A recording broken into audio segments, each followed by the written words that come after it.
This is College Fantasy Football Week 8 on the Rookie Big Board. I'm your host, Matt Hicks, the FF Educator, joined as always by my co-host, John Lobb, the Gridiron Scholar. John, I don't know if we could top Week 7 of college football, but we are sure going to try here with our Week 8 slate preview. As always, we'll be going through our top matchups of the week, our sleepers, and we'll finish up with our prize pick segment, our DFS segment, and our best bet segment. So, John, without further ado, let's get into our marvelous matchups.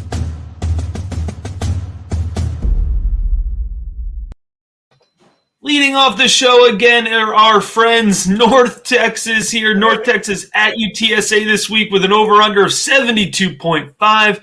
UTSA is laying 10. Meep. Vegas expects the Roadrunners to take the lead here. And a big part of that has to be behind Frank Harris, who's coming off of two great games. Overall on the season is over 2,300 yards, 15 touchdowns, just 5 interceptions. And as we know, Frank Harris gets done on the ground as well. 244 rushing yards, 5 touchdowns. John, they have a trio of wide receivers, Corian Clark, Zachary Franklin, Joshua Cephas, all over 44 receptions, all over 600 yards. And both Clark and Franklin have 7 touchdowns. We've talked at length about North Texas over the last couple of weeks, so I'll let you espouse on them in this particular matchup if you'd like, and fill in the blanks on the Roadrunners for us. One of the most fascinating things about the Roadrunners is we have been enjoying Brendan Brady, the running back. But last week, freshman Kevorian Barnes stepped in at running back, and he had an amazing game. I wrote about him on the Waiver Wire Gemstones on Tuesday on Fantrax. Kevorian Barnes is a player that we have to keep track of. I think he had like 24 carries last week. It was on a Friday night. Watched that entire game because I have Frank Harris and a bunch of those receivers, mostly Zachary Franklin. And they did it. They should have beat, FIU really easily, but they didn't score as many as I hoped. They were okay. Can't really complain. But I expect a little bit more out of them this week. So we have to watch that backfield very closely. And on the North Texas side, they also can run the football. Most people don't know it, but Oscar Attaway has been a very nice fantasy football player. If you're always desperate, I know there are a lot of quarterback needs this week. We have a lot of 2-quarterback leagues. Austin Oon, when you have an over-under of 72 and you have a quarterback available on the waiver wire, he's clearly worth picking up at this point. This is a pro Austin Oon podcast, absolutely.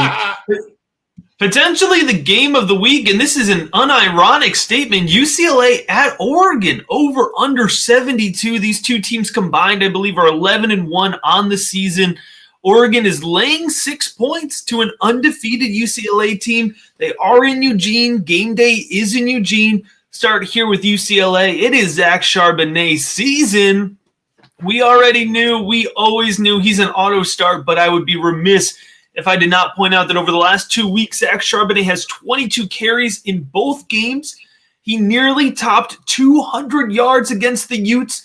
John, he scored at least 1 touchdown in the last 3 games and in 5 out of 6 games so far this season for UCLA. We're also looking at Jake Bobo. We will circle back to that wide receiver during prize picks, but certainly somebody who is always in play. And despite a lack of volume, I think a lower play in PPR-specific leagues would be Casimir Allen. And, of course, Dorian Thompson-Robinson is an auto plug-in. I'm sure John will wax poetically about his biggest favorite player there in Bo Nix for Oregon. But I'll point out that Bucky Irving, has not had the most volume, but he's been very efficient with the ball the last few weeks. Just 12 carries against Arizona, but 67 yards and a touchdown. Just 10 carries against Stanford, 97 yards. Obviously, we love to see volume, but when you have efficiency, there's a little bit of floor. So as we get into our bye weeks and we need these guys to just plug in so we don't take goose eggs, a guy like Bucky Irving may be hanging around the waiver wire and can definitely be somebody to plug in there. And then kind of flying, I think, relatively under the radar is Troy Franklin, who's having himself a very nice season relative to the Oregon passing offense. 429 yards and 3 touchdowns. John, who would you add there on either the Oregon or the UCLA side? Well, the one player who can give you returns from an efficiency standpoint is Jake Bobo, the wide receiver at UCLA. He doesn't get a lot of targets, but the targets that he does get earn a lot of fantasy points. So you have to be comfortable. He might only have 6 targets. We love to have 9 to 11 targets amongst our starters. But if you get 6 targets and he makes 5 receptions and he's their main receiver for the Bruins, I think you can do pretty well. Look at that, a 72 over under. And Max, we're not talking enough about Bo Nix. He's been unbelievable. One of the problems, you mentioned it, Marquise Irvin is an interesting back. But in the last 4 games, Bo Nix has scored 8 rushing touchdowns. He's basically become like that Cam Newton type goal line monster for the Ducks. And he's so proficient in the air, Matt. His fantasy points are off the chart since the loss to Georgia. 43, 42, 39, 44, 35. Bo Nix has been unbelievable. We have to start considering him an outside NFL draft prospect. If he leads the Ducks to the playoffs, they could run the table here. This is a fascinating game. I think it's going to be the best game on the slate the entire weekend. I'm even a little more excited because I believe it's a 3:30 kickoff, which means we don't have to be up until 1 in the morning watching the late night Pac 12 game. So I'm absolutely pumped about that. Knicks and DTR, what we can't ask for anymore. So I'm really looking forward to this game. Maybe we get an Alabama-Tennessee afternoon. I'm hopeful, Matt. Can't wait. Akron at Kent State, over under 68. Kent State is laying 18.5 after blowing that huge lead last week. Messed up a ridiculous parlay that I had put together. I put together a wild money line parlay. It included Tennessee. It included Kent State. And I thought I was going to hit it until the flashes blew it. Kent State, though, is propped up here against a 1-6 Akron team. Kent State's 2-5, but remember, they have played a tough Power 5 schedule. John, I almost traded Colin Schlee in a Campus to Canton league last week. I am very glad I didn't because he should absolutely smash this week. If you have Colin Schlee on your roster, you're playing him this week. Otherwise, there's no point in having him on your roster. All right, running back Marquise Cooper leading the way with over 150 carries, 708 yards, and 8 touchdowns, and autoplay as well from the Golden Flashes. Devontae Walker, I think, is a little bit lesser known wide receiver. I think most folks know Dante Cephas. But Devontae Walker, 36 receptions, and he's leading the way with 5 touchdowns for the Golden Flashes. On the Akron side, things are a little frustrating. It's, Cam Wiley is in rotation. Clyde Price, you can't play him because he's only running for 2.6 yards per carry, but he has 5 touchdowns over the last 3 weeks. He's vulturing all the touchdowns, including a 3-touchdown game. And then in a similar predicament here, you have Shockey, Jacques Louis, who I think is definitely in play. He's probably the one Akron Zip definitely in play. But you also have Daniel George in PPR leagues, 41 receptions through the first 6 games, but no touchdowns. It's a kind of a frustrating offense to be featured here in our marvelous matchup slate. Absolutely, but I will say, DJ Irons, Matt, the quarterback from the Akron Zips, considering how poorly the Zips play, he's not a bad player. And he's an 18-point underdog. So you've got to feel the game script tells you he's going to throw a ton. But in the last 3 games from a fantasy perspective, DJ Irons has scored 33, 21, and 23 fantasy points. He has run for 2 touchdowns, and he has thrown for 4 touchdowns. He also has over 140 yards rushing. So DJ Irons is a very interesting quarterback if you are desperate and you need one. And last week in my sleepers column, I wrote about Shockey Jacques Louis. I told people to play him. He had 70 yards and a touchdown. In the last 2 games, Matt, 16 receptions for 222 yards and a touchdown. If you're desperate for a flex wide receiver, you could do definitely worse than a number one wide receiver. And remember, he's from Pittsburgh. So he's really a power 5 receiver who came down to the group of 5, and he's just physically bigger and more athletic than the defensive backs in the MAC conference.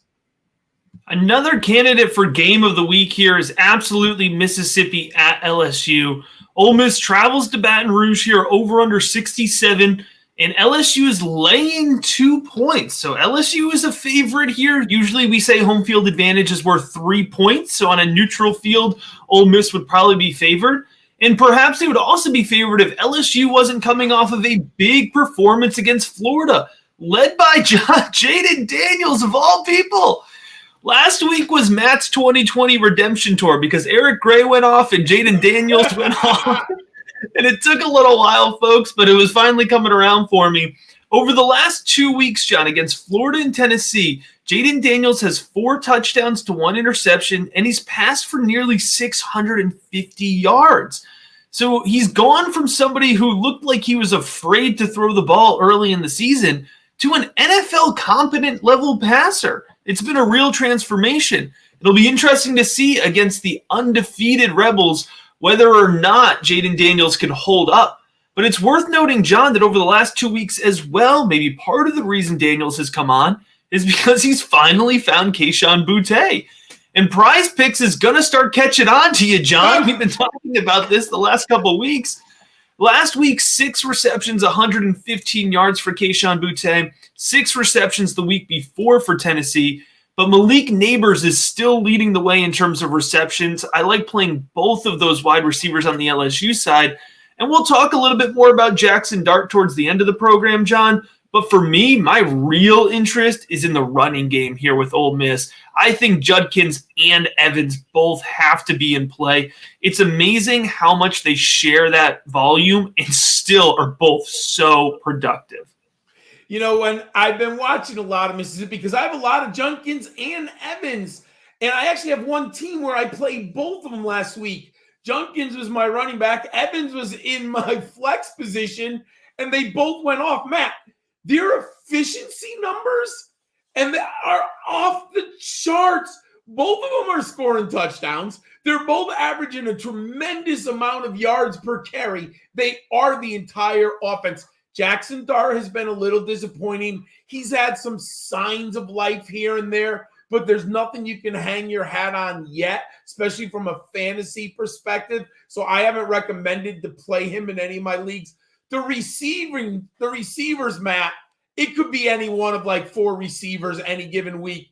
I mean, Jonathan Mingo, I think he went off for 200 yards 2 weeks ago, and then he comes back with like a bagel. Like, it's just so up and down in the receiving category. I can't recommend anyone play any of those receivers. And Matt, I just wrote about, if you are watching this or reading my Fantrax column, I highlighted Jayden Daniels. As of this afternoon, he was only on 46% of rosters. That means 54% of people, he's still available to you. Jayden Daniels is playing much, much better football.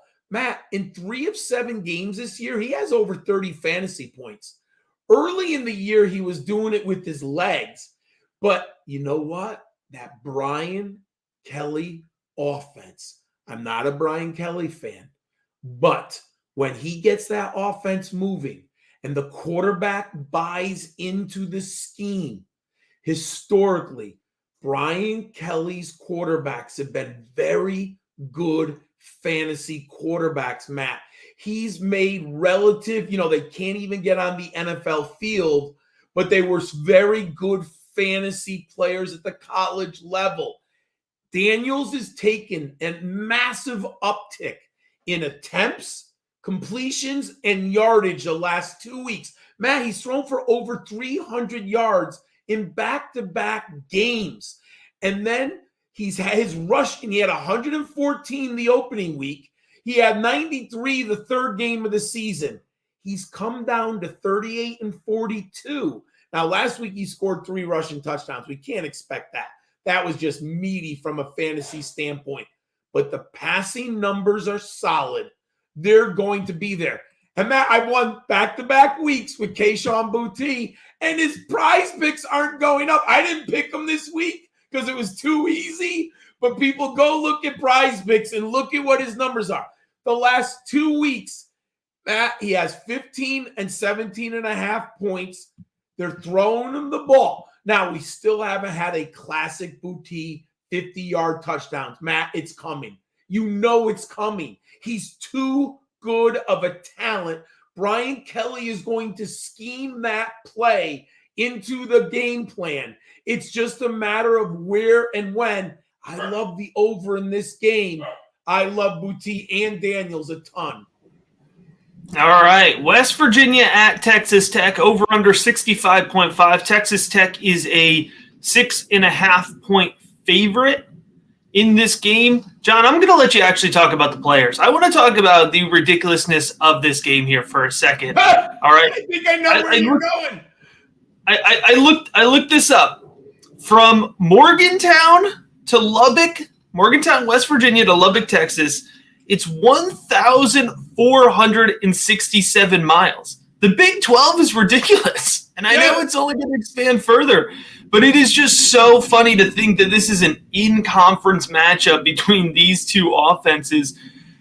West Virginia, John, Tony Mathis Jr. pops out to me with C.J. Donaldson, I believe, still injured. I don't think that was a short-term injury. 22 attempts for 163 yards and 2 touchdowns against Baylor. With the full share of that backfield, Mathis Jr. really took over. And Texas Tech, it's kind of a little bit of a jumbled mess in my perspective, John. I'm going to need you to sort it out a little bit for me. Matt, I thought you were going to go in this thread. I love the mileage. I didn't know that. That's further than Connecticut down to I didn't go to Fort Lauderdale. I've made that. It's got to be. And that's a longer drive. So it just gives you some perspective, me on the East Coast here. That's crazy amount of distance. I tweeted out a crazy article, and I almost can't believe it. I have to think this is fake by the coaching staff. The coaching staff claims that they are going to play 3 quarterbacks in this game. I just tweeted, what? Question mark, question mark, question mark. How could anyone seriously plan in a conference game in late October to play 3 quarterbacks? I'm like, come on, man. But what it does is it prevents you from having a Red Raiders quarterback, I think, in a Zach Kittley offense. Tyler Shook is supposed to be back. He opened the season. He got injured. How come he's even in the conversation is mind-blowing because he can't stay on the field. Donovan Smith took snaps at wide receiver the last game they played 2 weeks ago because Donovan Smith is an uber athlete. He's, he makes plays with his legs. He has a nice arm, but he's not the most efficient quarterback in the Zach Kittley system. And then they have the star, the DFS star. We found out 2 weeks ago at 10:30 in the morning, but Bayron Morton was going to start the game, and he was an automatic, cash and play in DFS because he was so underpriced. They said at the time Morton was going to play. Matt, now they're telling us 3 quarterbacks. Come on.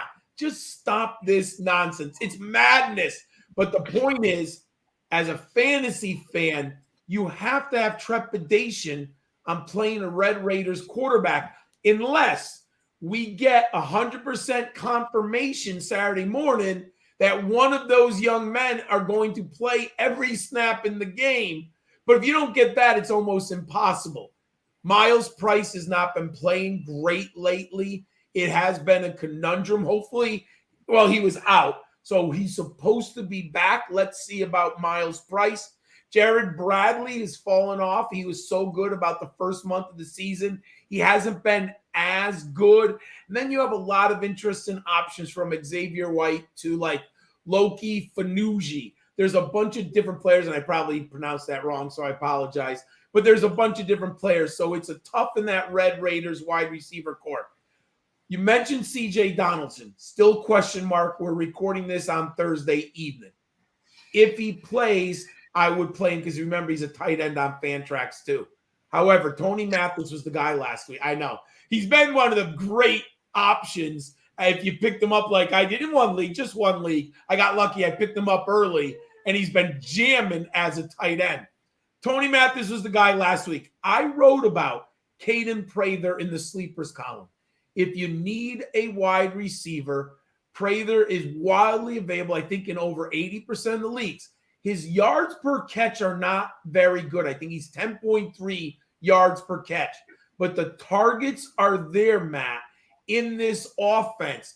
Eventually, he's going to break a long one, or they're going to kind of fool the defense and send him deep. So I like him in this. And, of course, Bryce Ford Wheaton is an automatic start every week.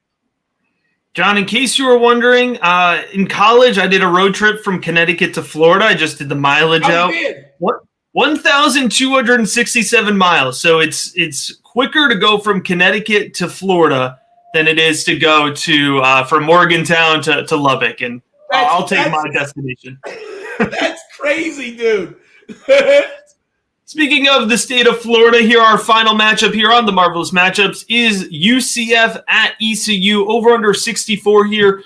UCF is a 5-point favorite, but John, working against them this week is that they will not be rocking the Space U uniforms, which surely helped propel them to a 70-13 victory over Temple. UCF now 5-1, in large part because of John Rhys Plumlee. Remember, the Ole Miss transfer over the last 2 weeks has put up 2 300-plus yard games to make 4 300-plus yard games on the season.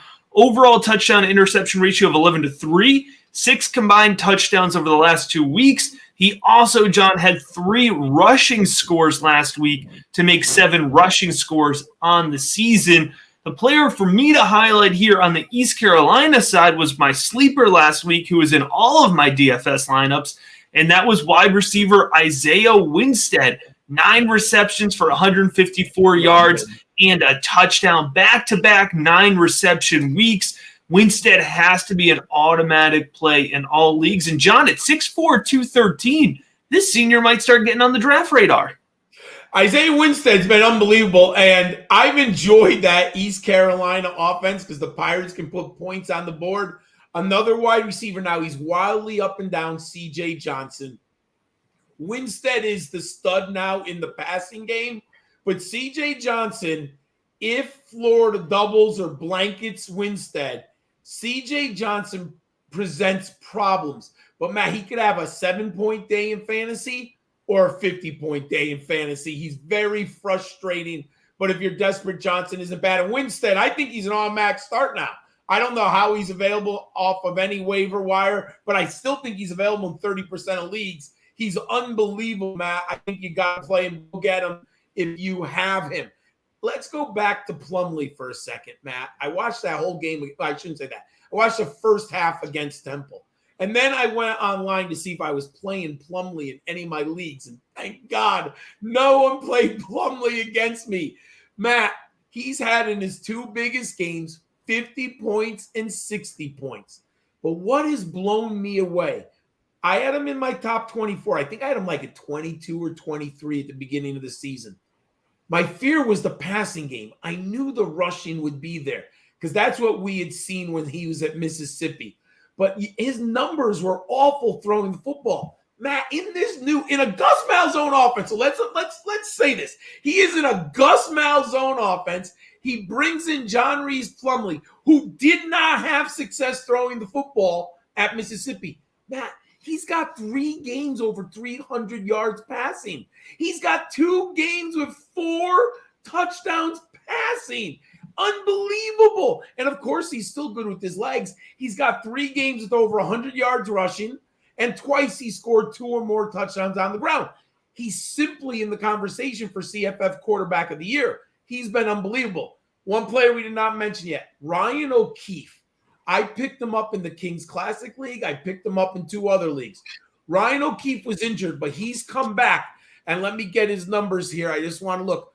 Ryan O'Keefe, the last 2 weeks, Matt, check these out. 29.6 and 30.3 fantasy points in PPR scoring formats. 2 touchdowns each week. ECU can't cover on the back end, Matt.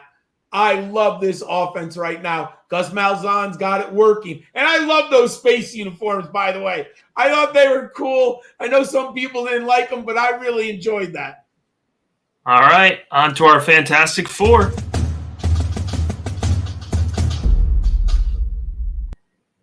Starting here with our Fantastic Four sleepers for the week, John's going to identify his quarterback, running back, wide receiver, and flex players as we head into heavy bye season. It is critical to identify players who may not be at the top of your radar, but we're expecting to be in for big college fantasy football weeks. Take it away. I gave away a little bit. I love Jayden Daniels this week, Matt. We have an over-under of 68. LSU is a 2-point underdog. They're favorite, 2-point favorite. That's an amazing number there. I feel really confident that Mississippi is going to put points on the board with those two running backs we stated. Therefore, I've got to love Jayden Daniels. As of 3 this afternoon, he was still available in 54% of leagues. Matt, there's 55 games this weekend, which means there's 110 quarterbacks. 20, that would leave right now. About 24, 26 quarterbacks are off. You might need a quarterback. I love Jayden Daniels tremendously in this game. This is what's impressive. And if you and I break him down, see if he comes out, what his draft prospects. He has a 10-1 touchdown interception ratio right now this season. And he has scored 6 times on the ground. Jayden Daniels is playing very good football. One running back I wanted to highlight. It is Damien Martinez, another freshman, Matt. I was just talking on a podcast about this fantastic group of freshman running backs. It's about 7 deep. It is loaded. And one of the players we haven't even spoken about who just got some touches is Damien Martinez of Oregon State. He finally carried the ball 16 times last week for 111 yards against Washington State. Why do I love him in this matchup? He's the best player in the Beavers backfield. Man, he's got the best matchup of all. He's playing Colorado. Colorado was the worst run defense in the nation, but somehow miraculously, I don't understand it, they stopped Jaden Hott. I mean, the freshman from California only had 47 yards rushing. Have no idea, Matt. That's an anomaly. I don't believe it. If they have to do it twice for me to believe that the Buffaloes have turned that run defense around. Damien Martinez should get 20 carries in this game. I don't think he's reached the end zone or he's only reached it once. I love him in this matchup against the Buffaloes. Looking for an interesting wide receiver. Elijah Spencer of Charlotte is that guy. Now, they're 3 deep. Grant DuBois, Victor Tucker, and Elijah Spencer for the 49ers. However, when you look at the numbers, it has become evident recently that Elijah Spencer is by far the best receiver on the 49ers. For the year, Matt, he's CFF receiver number 35. 32 receptions, 641 yards, and 4 touchdowns. He's eclipsed 20 fantasy points and scored in each game of the last 4, and 3 of the 4 he scored over 20. So he's playing tremendous football. If you need a wide receiver, Elijah Spencer of Charlotte here against Florida International. And my last running back, we talked about him a little bit earlier in the season, but he's kind of fallen off the radar because Hawaii isn't very good. But Dietrich Parson, Matt, in the last 3 games, 25, 15, and 32 fantasy points. He has scored 6 rushing touchdowns. Dietrich Parson has been very good for the Rainbows. He's basically their offense for all intents and purposes this year. And this week, they play Colorado State. And the Rams are defensively challenged up front also. Dedrick Robinson is the goal line back, and he's their pass-catching back. I like Dedrick Parson of Hawaii in this matchup against Colorado State. Who do you got, Matt? All right, starting here with quarterback Michael Pratt of Tulane.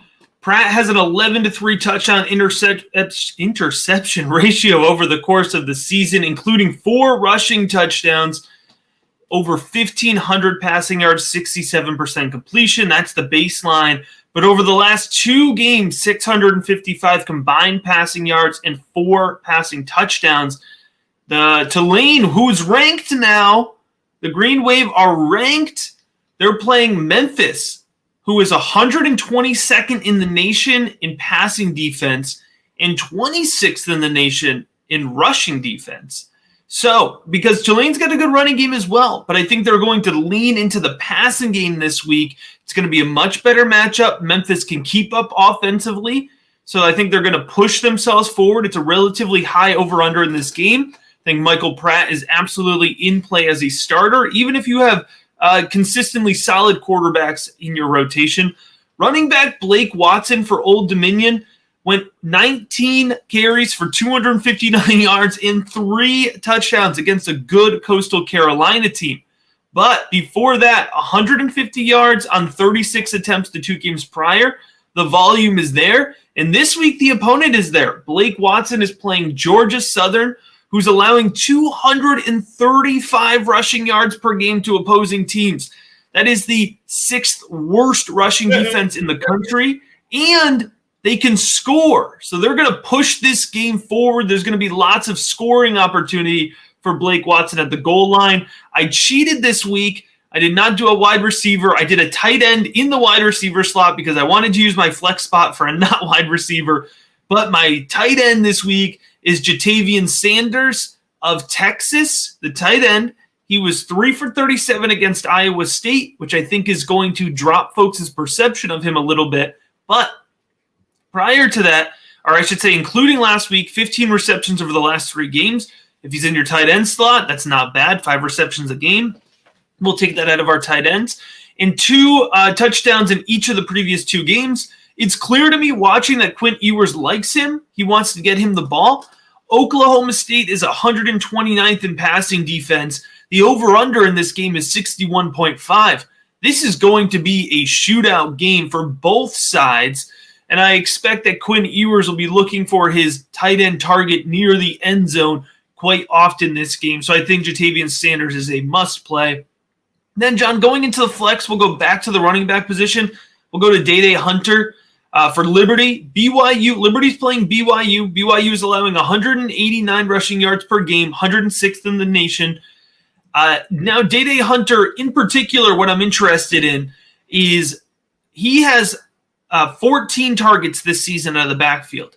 9 of those 14 targets have come in 2 games against Old Dominion and against Wake Forest, which I'm perceiving as their hardest matchups.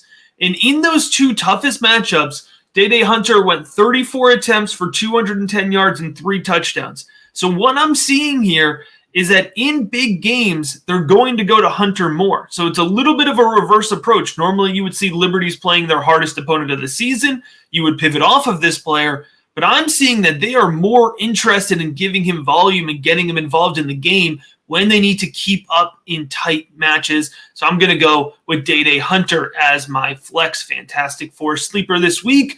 John, finish up our Fantastic Four segment by giving us 4 players that you could use as the foundation of a cash game DFS style approach. Matt, my Fantastic Four have been hot. I've been averaging over 76 points each week with my Fantastic Four. I've been cracking in the last 4 weeks.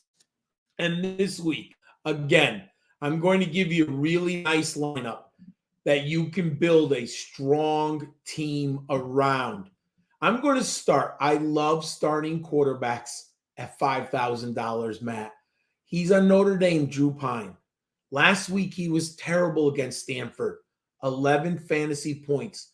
I think people are going to ignore him, but he's a starter. And here's why I like him. I think they're going to wax UNLV. You know, it's been a brutal week to be a Notre Dame Fighting Irish player from that coaching staff. They have heard about it all week, and in come the Rebels. Let's look closer at Drew Pine before this bad game. Matt, he only completed 48% of his passes against Stanford, which is so weird. In the 3 previous games, Matt, he completed 78, 71, and 74% of his passes. He had scored 22, 25, and 14 DraftKings points before he bottomed out against Stanford. I'm getting a starting quarterback. I think he's good here for 22 points, which is 4 times the salary in a cash game. And why I like it, I'm going to let our viewers, you can go get Bo Nix, CJ Stroud, Sam Hartman, or Dorian Thompson-Robinson. You could even get Jason Bean. There are so many high-end quarterback options, and you can pair that player with Drew Pine. That's your choice. I love Drew Pine at the quarterback position. Matt, we talked about it. I don't understand how Charbonnet isn't 7,500. I don't get it. He's still under 7,000. He's smashing Matt. In his last 3 games on DraftKings, 31, 30, and 29 DraftKings points. He's unbelievable. Yes, DTR is playing out of his mind, but Charbonnet is the engine of that offense. We discussed it. It's the second highest over-under. There's no way Charbonnet doesn't get 25 touches. If it's not from the run game, he's going to catch passes in this game. The Ducks are going to put points on the board. Charbonnet's a touchdown guy. He's a long-distance scorer. He's everything you want, 6,800. I love that price. I'm taking him. You mentioned undefeated Tulane, 25 team in the nation. One of my favorite under-the-radar players. I wrote about him in my Sleepers column in August. I have him on like 3 of my 4 best ball teams. I love Tajay Spears. Have him on some season long. The last 4 games, 38. He had 1 stinker. 26 and 39 points, Matt. Tajay Spears, while Michael Pratt deserves the credit, he's playing great football at the quarterback position. Tajay Spears is unbelievable as a pass catcher, home run hitter, goal line guy. He averages 20 point game. I'm getting a starting running back on a top 25 team, only 5,700 against it. I don't think we even mentioned this. He's playing Memphis. They're not good this year. Even when they're good, they gave up points. Now they're not good. Love Tajay Spears. And Matt, the algorithm has got to catch up. Something either with snaps or targets is off. Both Prize Picks and me, DraftKings, are not watching the LSU Tigers. Yes, if you look at the raw numbers and you look at the season to date, Kayshon Boutte is not going to come out very well. But, Matt, I don't care about the whole season. I care about the here and now. Boutte has gotten over 12 receptions the last 2 games. He has scored 20 and 15 DraftKings points. And as I said earlier,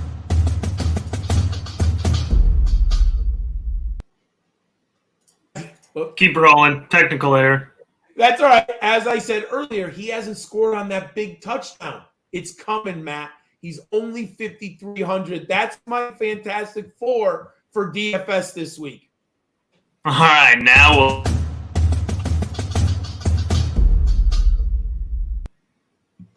there we go. All right, time for our favorite segment of the week, our Prize Picks of the week. I see those Prize Pick deposits continuing to roll in. Make sure you're taking advantage of this fantastic offer. Folks, 100% deposit match. It really doesn't get much better than that. It could be as low as $10. It could be as high as $100. Whatever you put in, Prize Picks is going to give you back in free play. It is the perfect opportunity to try a new game. You're literally getting free money to do it, and you're supporting the show when you're doing it, this absolutely free show that comes to you every week. Promo code is RBB. Promo code RBB. John, started off here with your quarterback prop of the week. I'm going to go a little bit backwards first. I'm 5-1 the last 2 weeks on Prize Picks. I went 3-0 last week. And I want to give a tip to everyone. The lines move on Prize Picks. Matt, when you and I discussed Nicholas Singleton and I took him on the under, it was like 72.5 yards. Saturday morning, that under moved to 52.5 yards. Ooh. To make it worse, Singleton didn't even get the 52 on the under. So if you like the picks that Matt and I are giving you right now, go smash them immediately because the lines move on Prize Picks as people start digging into the data. I'm going to start quarterback. I'm against Syracuse on the road here, Matt. I don't think they're in a good spot. I'm going to talk about it, foreshadowing, on the next segment. I think Garrett Schrader has a lot of problems in Death Valley against the Tigers. We have a 25 fantasy points. I think he's going to throw a couple picks. I don't think he's going to have any yards rushing on the ground. I don't think he can score 25 points in the air. And I think Clemson slows him on the ground. Smash the under on Garrett Schrader. All right, I'm going with Jackson Dart over 0.5 interceptions. Only need Jackson Dart to throw one interception. He has thrown one interception in 5 out of 7 games so far this season. He's going into Baton Rouge. I believe that crowd is going to make this a tough game. He's going to press. There will be an interception for Jackson Dart. I got to say, I think I feel the best about that pick this week out of all 3 of mine. Although this one would be pretty easy as well. I let John take it, but go ahead and explain your prop here. Well, I love my teammate, but first come, first serve. So I went online and I threw up my picks. And I'm like, man, I love Zach Charbonnet this week. And I knew Matt was going to like him too because we both like this young man. He's a great player. Man, I just told you to play him in DFS. I just gave you the numbers of how good he is. I can't believe this is as 20.5. Matt, that's going to go up between now and Saturday morning. I think when the time we get the kickoff, it'll definitely be 21.5. It might be 22.5. Go get it now. This is extremely low for a running back in a 70-point over-under who does everything for the Bruins. Love him there, Matt. Yeah, and John, if you're watching on YouTube, you could actually see me typing away here. What I love about it, if you know a player is going to smash, you could go on right now and you could do a parlay of Zach Charbonnet fantasy score with Zach Charbonnet rushing yards, with Zach Charbonnet receiving yards. Like you could just stack it. If you're going to be in on Zach Charbonnet like we are, you can do a full power play just on Zach Charbonnet. So there's a lot of options there for it. For running back, I'm going to get some pizza and just watch that game. Because you're going to get your money right back. Absolutely, yeah. Jabari Small over 62.5 rushing yards is what I'm going to go with here. It's an interesting one. Tennessee is playing University of Tennessee Martin, which is a solid FCS program. They don't get a lot of hype. They play Big Sky, I believe. I think you're right. Yeah, which I think of as like Montana, but I feel like it's Big Sky. I'll double check it on the back end. But anyways, the point here is that I think they're going to have the ability to go to the run game pretty quickly. So I think they'll go with Jabari Small. This isn't a situation with Tennessee. They do have some freshman running backs, but it's not a situation where they're so deep at running back that they can not play Jabari Small at all, because that would be my only concern, is that Jabari Small only gets like 7 carries. I think he's still going to need to go out there 12 carries, and that's going to be enough, I think, against UT Martin to go over 62.5 rushing yards. I like your wide receiver play as well, John. Certainly somebody I've been targeting in my Campus to Canton and Devi leagues. Yeah, I mean, I think we need to start talking about freshman receiver Antonio Williams from Clemson. Matt, we've already hinted at how good the running backs are. Antonio Williams is having one hell of a season for the Clemson Tigers. Now, I know there are 3 good receivers, but you're going to see a theme by the end of the show tonight. I'm all in on Clemson. I think we're looking at fantasy points, so I don't have to guess their yardage or the reception number. The key to me is touchdowns. When you have 10.5, and that's what we had with Keyshawn Boutte last week. When you have the 10.5, you can get there a bunch of different ways. The fastest is a touchdown. Antonio Williams has only scored twice, but I think he gets into the end zone for the third time against Clemson. I like his targets are going up. His efficiency is going up. And I do think he's the best receiver on Clemson. I love him here, taking Antonio Williams over 10.5 fantasy points. All right, I went for my wide receiver play. I went Jake Bobo over 4.5 receptions. I think folks know I like to play receptions on wide receiver. I think that's a nice type of line to play. I have to say, this one, I think Prize Picks got it on the dot. So this isn't a home run smash play, but I do feel confident in it. Jake Bobo, about half of his games, he's got half his games with 4 more receptions. The other 3 games, he's got 3 receptions. So it's in play. That's what I like about it. It's not this swing or miss play. Jake Bobo is going to get the ball. Over the last 2 weeks, he's gotten 4 touchdowns, which I know you're saying, okay, we're doing receptions here. Yes, but with 4 touchdowns, you know DTR is going to be looking his way. We talked about the high over-under. I believe this is UCLA's highest over-under of the season, if not one of their highest over-unders of the season. Oregon's going to push them, I think, to a higher passing script than they're used to. Jake Bobo should need to be involved in this game. And we're going to go ahead and finish up our Week 8 slate with our rookie big board best bets. John is starting to run away with things here, 14-10. I'm 9-15. I got some ground to make up, so I'm going to have to start swinging some haymakers here, getting some big hits to catch up. But John, start us off with your point spread pick of the week. Matt, I'm 8-1 in the last 3 weeks. So I put away the slow start. I'm now in the profit zone. I'm feeling really good. And I was 3-0 last week, and I love today's numbers. If you look at Clemson Syracuse and you look at rushing yards and team defense and points scored, there's not a ton of difference in these two teams. So you might think that 13.5 is a ton of points. But Matt, this is about football. And I think sometimes we get out of the football mode. Clemson's just a better team. Their front 4 is better. They're better on defense. They are more physical. Their quarterback is playing better.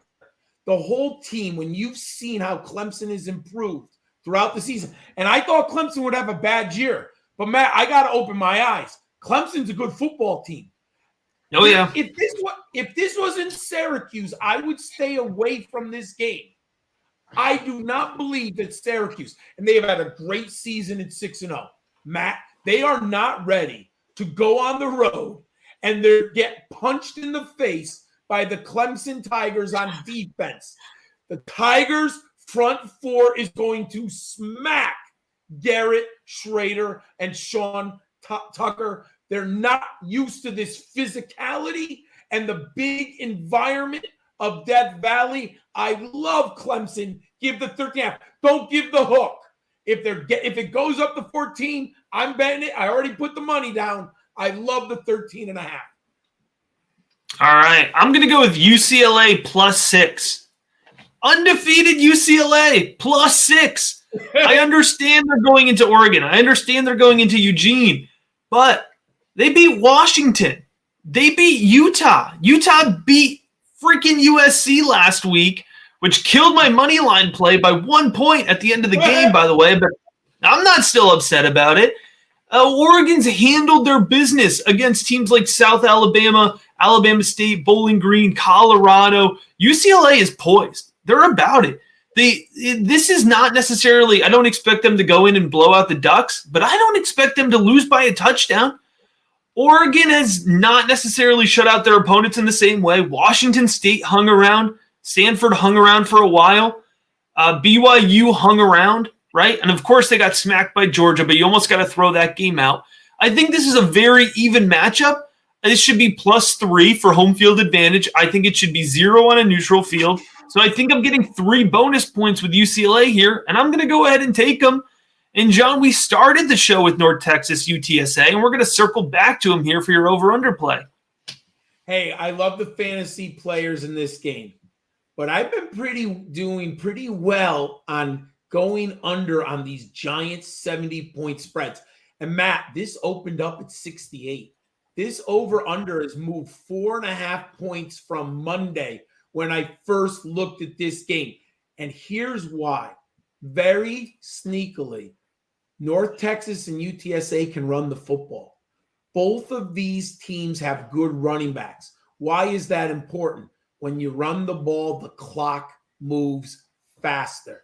If I thought both quarterbacks were going to put the ball in the air 50 times, I would do the over. But I think there's going to be a running back on each side that gets 20 carries. Plus, they have mobile quarterbacks. So the clock is going to move faster. So that 72.5 is very, very high. I think they're going to go between 67 and 70, but I'm going to go the under here because both teams can run the football, Matt. Here's my disclaimer before I give my over-under pick. Point spread, doing pretty good this season. Money line, got some nice hits this season. Over-under, I'm a mess. So maybe what you want to do is listen to my play and play the opposite. I'm going to go over 66.5 with Mississippi LSU here. We're looking at two high-octane offenses. I know 66.5 is a lot, but I don't believe in either of these defenses, and I really don't believe in either of these secondaries. So I do expect the game to get pushed into a high-volume game script. Ole Miss, other than Kentucky, has scored 35 points a game all season long. Against Auburn, they put up 48. Against Vanderbilt, they put up 52. You flip to the other side of the ball, and you have LSU putting up 45 against Florida, 40 against Tennessee, 31 against Mississippi State. You know, LSU's defense is kind of, I'm perceiving in a similar range here. So I think it's going to end up being a close game, but I think both teams are going to be scoring in the mid to high 30s. And I think this thing pushes over 66.5 here. John, we have lots of juice on the money line this week. We'll start with your play. Oh, I like the juice on this one a ton. I think the narrative of the Buffalo Bulls, Matt, is they're still a ground and pound football team. But people have not been watching Buffalo. One, they're 4-3. But what's most amazing, Matt, their quarterback, Cole Schneider, has over 1,600 yards passing. He has 11-5 touchdown to interception ratio. The Bulls offense is different than it's been with like Jared Patterson. And I think it was Kevin Marks was at the running back. Something Marks, I think his name was. Yep. They are very different. Now, they use a running back committee, and it's a conundrum, and it bothered last week. I got burnt. Mike Washington wasn't the star. I believe it was L.J. Henderson. He became the star. They have 3 running backs here. But Buffalo can put points on the board. They're a home underdog. I like home underdogs. I know Toledo looks sexy, and I get it, but I think the Bulls can run with and pass with them. They can score with them. Give me the Bulls plus 240 at home. I love the juice here, Matt. All right, I'm going to go Kansas plus 260 against Baylor. I understand backing off of Kansas at this point, having lost Jayden Daniels, but they only lost to Oklahoma by 10 last week. Jason Bean looks competent. Devin Neal looked good as we projected last week. They put up 42 against the Sooners. And this is a team, they're facing off against a Baylor team that just gave up 43 in a loss to West Virginia, which is not a team I have a ton of respect for this season. Baylor gave up 36 to Oklahoma State. They gave up 31 to Iowa State, which isn't a really prolific offense. So I think Kansas can absolutely score with Baylor. Kansas has a better record, 5-2. Both of these teams are coming off of a 2-loss streak. So if you're knocking Kansas for having 2 losses, Baylor is right there with them. The advantage for Baylor is home field, but it's not worth 260. So I like this game at the money line. I think it's a good return for your risk. And, John, this podcast, it's a good return for your risk because there's no risk. It's all return. All right, I know we went a little long on this episode, but an editor's note for you, or producer's note, I should say, for you for next week. We will not have a Week 9 show, some scheduling conflicts with my travel, but we will be back with our Week 10 show in 2 weeks. So you got a little bit of bonus time with us this week because you don't get us next week, but we'll be back with you in 2 weeks. And as always, we appreciate you checking out this episode of the College Fantasy Football Big Board.